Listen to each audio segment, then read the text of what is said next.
चालोपे के रेस्टोरेंट का व्लॉग तो नहीं आया, लेकिन वहां पर क्या क्या हुआ और इनकी बद इंतजामी की वजह से वहां पे क्या क्या हो सकता था उसके ऊपर भी बात करेंगे। मैं बीच बीच में सारे फोटो लगाता रहूंगा, क्योंकि वहां पर जिस तरह से इसकी एंट्री हुई थी, जिस तरह से ये वहां पर लोगों से मिलने के लिए लोगों के बीच में जाके खड़ी हो गई और लोगों का किस तरह का रिएक्शन था और इस सब से चालोपी का क्या हाल हुआ, ये सारी चीजें आप फोटो से अंदाजा लगा सकते हैं। चलिए शुरू से शुरू करते हैं। चालोपी ने अपना प्रोग्राम जो रखा था वो 5 बजे का रखा था। एज यूजुअल सेलिब्रिटी हैं तो भैया वो देर से तो आएंगे आएंगे, टाइम से आने का तो मतलब ही नहीं बनता।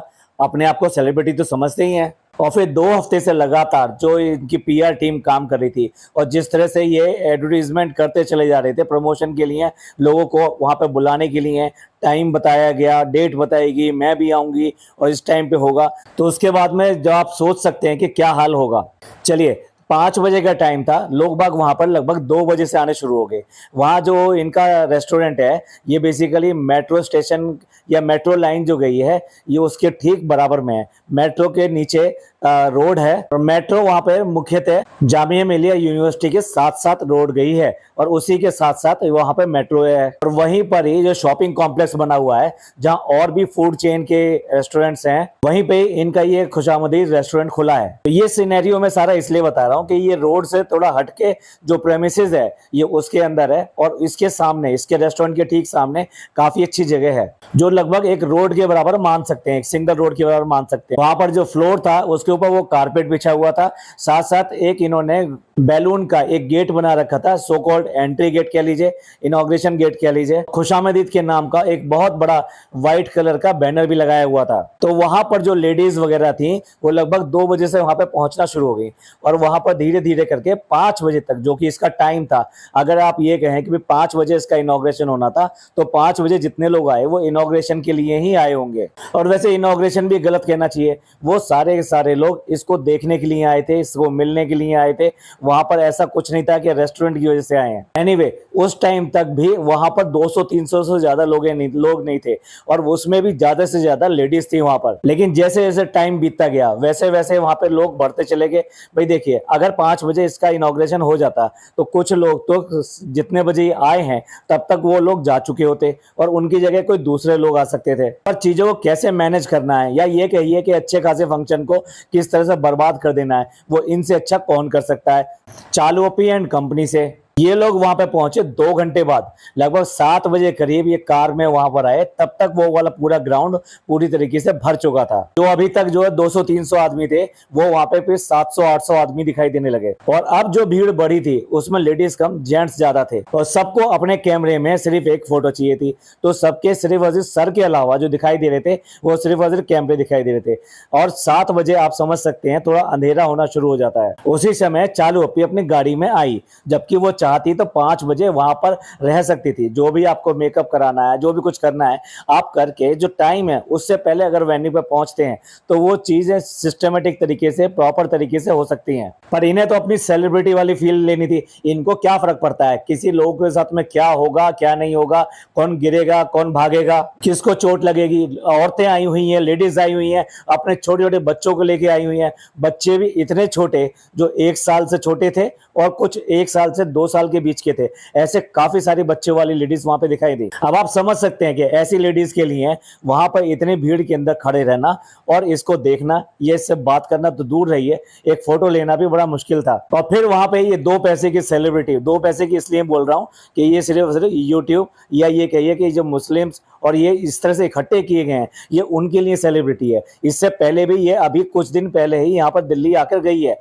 तब इसको कितने लोग मिले, तब इसको कितने लोगों ने घेरा। मजाक तो जब बना कि जब ये मार्केट में घूम रहे थे और इनको देख के ये कहा कि अच्छा ये सिमर की ननद है जो सीरियल में काम करती है, यानी वो बात की गई मैडम के लिए। और दूसरी जगह रिकॉग्निशन मिला जनाब के नाम से। तो आप देख लीजिए भाई, घनघोर बेइज्जती। तो अगर इसकी इतनी ही फैन फॉलोइंग थी और इस तरह का ही था तो तब क्यों नहीं मिल गए इसको इतने सारे लोग। ये बेसिकली जानबूझकर ये सारा का सारा इकट्ठा किया गया, प्रूव करने के लिए, दिखाने के लिए कि देखो दिल्ली में भी मेरे चाहने वाले कम नहीं है और इतने हैं। और ये दिखाना किसको था? ना ना ना ना, आप गलत सोच रहे हैं। भैया भाभी को दिखाना नहीं था, उनको नीचे दिखाना नहीं था। वो अगर आते तो बात अलग थी, उनकी अलग ही फैन फॉलोइंग है। यहाँ तो दिखाना था हम जैसे पॉडकास्टर्स और बाकी लोगों को जो इसके ऊपर बातें बनाते हैं, जो इसको असलियत दिखाते हैं, ये उनका ही मुंह बंद करने के लिए, उनको चुप करने के लिए ही इसने इतना सारे लोगों को इकट्ठा करने के लिए ही इतने दिन से अपनी पीआर टीम एक्टिव करी, जिन्होंने लगातार इसके शॉर्ट्स डाली कि रेस्टोरेंट का क्या चल रहा है, क्या चल रहा है, और साथ साथ कब खुलने वाला है, क्या टाइमिंग रहेगा। भाई इसमें उन लोगों का भी हाथ है जो इसके पार्टनर है। अभी तक भी इसने इंट्रोड्यूस नहीं करा है कि इसके पार्टनर कौन है। अगर ये इसका खुद का होता, ये इसने खुद को बनाया हुआ था, आपको लगता है कि ये मुंबई से बैठे बैठे यहाँ पर ये सिर्फ और सिर्फ इनॉग्रेशन करने के लिए आ जाती?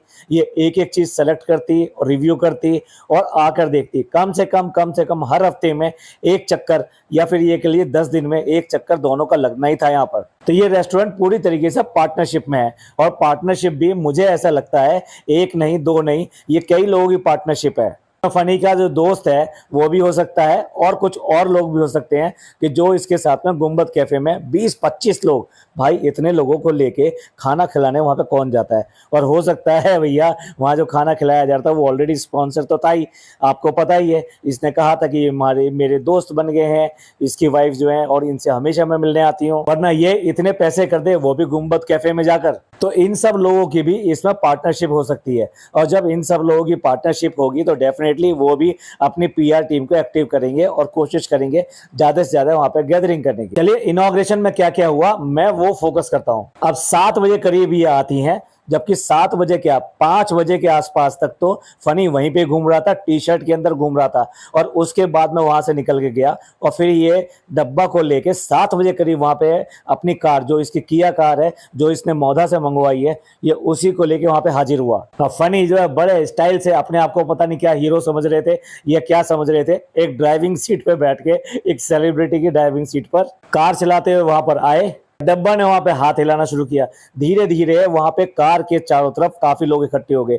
मैंने एक व्लॉग देखा, एक छोटा सा स्मॉल व्लॉग देखा, जिसके अंदर जब ये इसकी कार आई थी तो लोग जिस तरह से भाग कर इसकी कार की तरफ गए थे, वहां एक लेडी गिरी थी, और वो लेडी गिरी थी और उसको आराम से उठा लिया गया, उसको चोट वोट भी नहीं लगी, लेकिन वहां एक लेडी गिरी थी। अब आप सोच के देखिए, भीड़ का आलम अगर इससे ज्यादा होता, और इस समय जैसे वो लेडी गिरी थी और भागते समय लोग बाग उसको पैर रख के उसके ऊपर चढ़ के निकल जाते तो कितना हादसा होना था। इन लोगों ने, और जिन लोगों ने ये ऑर्गेनाइज किया है, मैं इसकी बात कह रहा हूं कि जो इसके पार्टनर्स और ये सब लोग हैं, इन्होंने बिल्कुल भी वहां पे अरेंजमेंट नहीं किया कि अगर पब्लिक आएगी तो उसको कैसे संभालना है और किस तरह का वहां पर डिसिप्लिन रखना है, और कौन कैसे लेकर आएगा, कहां पर खड़ा होगा, कौन सी स्टेज बनानी है सो दैट लोगों को दिखाई दे सके। अरे इतनी गिट्टी सी तो है वैसे ही, अगर लोगों के बीच में खड़ी हो जाए तो ये भी नहीं पता चलेगा है कहाँ। अब ढेर में माचिस की डिबिया का क्या पता चलता है, तो कार आगे ही नहीं बढ़ पा रही थी। अब भाई साहब फनी ने सोचा मैं तो बस मैं हूं, और मैं तो लोगों के पास जाना चाहता हूं, और लोग मेरे से सेल्फी ले रहे थे, मेरी फोटो खींच रहे थे, मैं भी एक सेलिब्रिटी से कम नहीं हूं, और मैं जाके लोगों को बात करूंगा, मैं देखूंगा। और उसने ड्राइविंग सीट छोड़ी, और उसके बाद में ड्राइविंग सीट पर आया सैफी, और उसके बाद में इन्होंने भी हटाने की कोशिश करी, पर लोग हटने को ही तैयार नहीं थे। थोड़ी सी गाड़ी आगे बढ़ सकी, उसके बाद में गाड़ी से उतार लिया गया, और उसके बाद में उसको इन सारे लोगों ने, सैफी था, सुम्बुल के भाई था, और फनी के दोस्त थे, उनमें वो जॉन भी दिखाई दे रहा था, और बाकी दोस्त भी दिखाई देते। हाँ, जहां से कपड़े लेने के लिए जाती है शाहीन बाग में, वो एक शोरूम जो है उसका जो मालिक है वो भी वहां पर दिखाई दे रहा था। और ये सारे लोग घेरा बनाकर इसको कि किसी तरीके से इसको भीड़ से बचा के इसको उस तरफ ले जा सकें, लेकिन भाई बिल्कुल सफल नहीं हो रहे थे। सारे लोग इतना टूट के पड़ रहे थे, और लोग इसी को नाम लेके पुकार रहे थे। अब क्या कर सकते थे, ऐसे में एक किस्मत खराब हुई, एक लाल रंग की छोटी सी कुर्सी की, जो कि प्लास्टिक की कुर्सी थी, उस कुर्सी पे इसको खड़ा कर दिया गया। और भाई साहब गुटकी सी अभी भी इतनी दिखाई दे रही थी कि उसका चेहरा दिखाई दे रहा था बस। उसके बाद में यहाँ वहां पे इसने हाथ हिलाना शुरू किया, और उसके बाद में थोड़ी देर वहां हाथ हिलाने और इस सब के बाद में जब इसको कुर्सी से उतार के अंदर ले जाने के लिए किया गया, लिटरली आप जो मैंने फोटो डाले हैं आप ध्यान से देखें, वहां पे लगभग इसको खचेड़ कर यानी खींचकर इसको ले जाया गया। अगर आप फोटो में इसके चेहरे को देखें तो इसके चेहरे पे बुरी तरह से हवाइयां उड़ी हुई हैं। अब बताइए वहां इतनी भीड़ में जहां इतने लोग हैं और खास तौर से जेंट्स भी हैं और ये नकाब वाली, भाई क्या कहने, और हिजाब वाली, अगर वहां पे कोई किसी तरह की कोई इसके साथ बदतमीजी कर देता या कोई वहां पे इस तरह की बात हो जाती तो कौन संभालता? क्या इन अकल के अंधों ने वहां पर परमिशन ली थी इस बात की कि वहां पब्लिक गैदरिंग करेंगे? वहां पे किसी तरह की सिक्योरिटी का इंतजाम किया था कि अगर कोई बात हो जाती है तो हम कैसे उसको मैनेज करेंगे, या किसी को अंदर ले जाना हो, बाहर ले जाना हो तो क्या करेंगे? सिर्फ और सिर्फ अपना रुतबा दिखाने के लिए कि देखो मेरे लिए कितने लोग आए हैं, सिर्फ और सिर्फ ये सारा ड्रामा किया है। अभी साल भर पहले की बात है, जमशेदपुर में जो शादी हुई थी, उस शादी में क्या हाल हुआ था? उस शादी में भी इसने जो सबके लिए एडवर्टाइजमेंट किया था, मैं आ रही हूँ, मैं आ रही हूँ, यहाँ पे शादी है, तो वहाँ इतने लोग वहाँ पूछ गए थे कि वहां पर शादी वालों का प्रोग्राम ही खराब हो गया था। भाई तेरे को बड़ा मीटअप करने का शौक है ना, तो प्रॉपर तरीके से मीटअप करना, जैसे कि लोग मीटअप करते हैं सारे अरेंजमेंट वगैरह करके। एक हैदराबाद में मीटअप करने गई थी, हवाइयां उड़ गई थी, हालत खराब हो गई थी। वहां पर भी आए तो बड़े शान से थे, हाथ हिलाते हुए, दोनों हाथ पकड़कर। कि उसके बाद में इतना बुरा हाल हो गया कि इनको बचाकर इनको अंदर ले जाया गया और उसके बाद में फिर दोबारा से लाया गया। वहां होटल में भी यही हाल था जो यहाँ पे हो रहा है, पर लेकिन वहां पर पब्लिक ज्यादा थी, यहाँ पब्लिक इतनी नहीं थी। यहाँ टोटल मिला के मेरे ख्याल से 1000 से ज्यादा आदमी नहीं होंगे। ये कहना कि भाई वहां पे इतने 1000 आदमी थे, ऐसे आदमी थे, बकवास बात है। आप खुद देख सकते हैं, जो फोटोज हैं उनमें क्लियर कट है। और रेस्टोरेंट के अंदर सिर्फ और सिर्फ इनके मौदा एंड फैमिली और उसके अलावा मौदा से आए हुए लोग और दिल्ली में जितने इनके ये वाले लोग हैं जो 25-26 इसके दोस्त हो गए। अब आप सोच के देख लीजिए, अगर 4-4 रिप्रेजेंटेटिव भी वो लेके आए होंगे, क्योंकि भाई वो भी तो बड़े आदमी बनने की कोशिश करेंगे ना कि हम एक सेलिब्रिटी के पास जा रहे हैं, हमें आओ चलो हम मिलवाते हैं उस सेलिब्रिटी से। तो अगर मिनिमम 4 लोग भी समझ लीजिए तो 100-150 आदमी तो उन लोगों ने ही इकट्ठे कर दिए होंगे। और इसी तरह के लोग सारे के सारे वहां रेस्टोरेंट में थे। एक और शख्स वहां पे रेस्टोरेंट में दिखाई दिया, जिसका दिखाई देना अपने आप में बहुत बड़ी बात थी, और वो आदमी था इनके जो बड़े पापा कहलाते हैं ना, वो। अभी सभी लोगों ने अपने अपने व्लॉग्स में इन सब में इतनी बेइज्जती करी थी इनकी कि जिस तरीके से ये मुंबई बुलाए गए थे और उसके बाद में इनको भाव नहीं दिया गया, इनको कुछ पूछा नहीं गया किसी तरह से। और जबकि इनके तुरंत बाद ही बच्चा मामू आए तो बच्चा मामू का भैया कितना वेलकम किया गया, उनको जगह जगह घुमाने ले जाया गया, उनको शॉपिंग कराई गई, उनको मॉल में ले जाके शॉपिंग कराई गई, उनको खाना खिलाने के लिए बाहर ले जाया गया। वो बात दूसरी है कि वो फ्री का खाना था उस टाइम, लेकिन कम से कम एक रिश्तेदार को जो इज्जत मिलनी चाहिए वो इज्जत तो बख्शी गई, लेकिन उनको तो ये भी इज्जत नहीं बख्शी गई, जबकि उनका रुतबा ज्यादा बड़ा था। और पता नहीं क्यों अब क्या सोच के मतलब यहाँ तक चले आए हैं। देखिए, इज्जत होना अलग बात होती है। कोई अगर प्यार से पूछता है और आपको इज्जत भी देता है तो कोई फर्क नहीं पड़ता आपका रिश्ता पास का है या दूर का है, आपको वहां जाना चाहिए और जरूर जाना चाहिए। लेकिन क्या है, इनके चारों तरफ जितने भी इनके रिश्तेदार और ये सब हैं,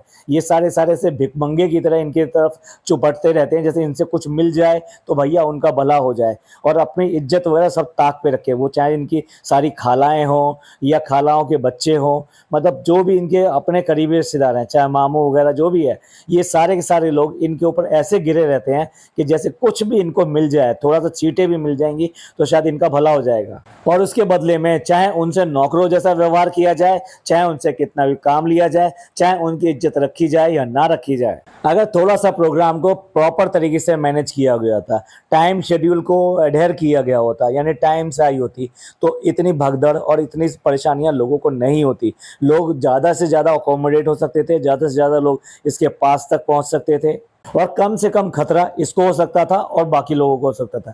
मुझे नहीं पता, बहुत सारे लोगों के यहाँ पे पर्स भी चोरी हुए होंगे या कुछ सामान भी गुम हुए होंगे। जब इतनी पब्लिक होती है, ऐसी सब चीज़ें होना तो बहुत आम बात है। लेकिन इस सब का जिम्मेदार कौन? भाई जिसने बुलाया वो, जिसने ये सब ड्रामा रचा वो। लेकिन ना ही इन्होंने वहां पे कोई स्टेज टाइप से बनाया जो हाइट पे होता, जो बैरिकेटेड होता, जिससे कि लोग वहां तक ना पहुंच पाए, और ये सब लोगों को सामने से दिखाई देती, और सब लोगों को वहां स्पीकर लगा सकते थे, माइक लगा सकते थे, ये लोगों को 2 वर्ड बोल सकती थी, उनको धन्यवाद कर सकती थी, शुक्रिया अदा कर सकती थी, अपने रेस्टोरेंट को प्रमोट कर सकती थी, और माफी मांग सकती थी कि आज इतना रश है, इसलिए हो सकता है आप सब लोगों को ये मौका ना मिले कि आप रेस्टोरेंट को एंजॉय कर सकें। लेकिन मुझसे वादा कीजिए कि आप जल्दी ही यहाँ पर आएंगे और ये सब चीज़ों को एंजॉय करेंगे। बट ऐसा कुछ भी वहाँ पे नहीं किया गया। सिमिलरली वहाँ पे कुछ ना कुछ सिक्योरिटी का भी इंतजाम किया जाना चाहिए था। भैया पता नहीं इन्होंने लीगली अगर देखा जाए तो जाके पुलिस थाने में, एसपी ऑफिस में जाके आपको एप्लीकेशन देनी होती है। अब ये सब करने के बाद में वहाँ जो इतनी सारी गंदगी होगी वो आके म्यूनिसिपैलिटी उठाएगी या ये लोग उठाएंगे? किसी तरह की भी सोच के साथ में ये वाला काम नहीं किया गया। सिर्फ शो ऑफ करने के लिए ऐसा लग रहा था ये किया गया है, क्योंकि वहां पर प्रॉपर तरीके से डब्बा भी नहीं दिखाई दे रही थी। अगर कोई दिखाई दे रहा था तो सर और मोबाइल। अगर आपको ये देखने हैं कि कितने सारे सर थे, कितने सारे मोबाइल थे, तो बात दूसरी है, बट वो उसको एक फंक्शन नहीं कहा जा सकता। और भाई अपनों को तो इसने खो ही दिया। मतलब इसके भैया भाभी नहीं, जो खास फंक्शन था इसकी जिंदगी का उसमें होने चाहिए थे, और ना ही इसकी सास नहीं। भाई क्यों नहीं? जो तुम्हारे इतने करीबी हैं वो क्यों नहीं? क्यों करके पहले से ये सब अरेंजमेंट नहीं किए गए? क्यों करके पहले से उनका आने का इंश्योर नहीं किया गया? आज जिस भी मुकाम पे है वो सिर्फ और सिर्फ अपनी भाभी के बूते पर है। देखा जाए तो पूरे का पूरा घर आज जिस मुकाम पे है वो उस भाभी के बूते पे है। या ये कहिए कि आज इनके घर में अगर पैसा आया है, इनके पूरे घर में अगर कहीं से भी पैसा आया है तो वो सिर्फ और सिर्फ इस भाभी की वजह से है। और उसको तुमने कम से कम ऐसे टाइम पे सब चीज़ें भुलाकर, अपने रिश्ते भुलाकर इस टाइम पे पूछा जा सकता था। पर रिश्ते इतने ज़्यादा खराब हो चुके हैं, बहुत ज़्यादा खराब हो चुके हैं। हम साथ साथ है का नाटक सिर्फ और सिर्फ सोसाइटी तक ही है। अगर डेफिनेटली मैं दावे के साथ कह रहा हूँ, अगर ये व्लॉगिंग नहीं कर रहे होते तो आज की डेट में ये लोग साथ भी नहीं रह रहे होते। ये कोई दूसरे लोगों से अलग थोड़ा है, ये दूसरे लोगों की तरह ही है। ये लड़ते हैं, झगड़ते हैं, सब कुछ करते हैं, लेकिन आपके पास नहीं, आपके सामने नहीं, सिर्फ और सिर्फ व्लॉग के पीछे। क्योंकि व्लॉग में इन्हें वही बने रहना जो इन्होंने किरदार सबसे पहले लिया था। तो चलिए, ये था एक पॉडकास्ट ये बताने के लिए कि आज भी वैसे के वैसे ही हैं, कुछ भी नहीं सुधरे हैं, ना ही इन्होंने पिछली चीज अपनी गलतियों से कुछ भी सीखा है, और इसी तरीके से लोगों को खतरे में डाल के वहां पे एक साथ बुला लिया। आप सबका इस सब के बारे में क्या कहना है, प्लीज कमेंट करके जरूर बताइएगा। ये पॉडकास्ट आपको अच्छा लगा हो तो प्लीज लाइक कीजिए, सब्सक्राइब कीजिए, शेयर कीजिए। थैंक यू, धन्यवाद, शुक्रिया।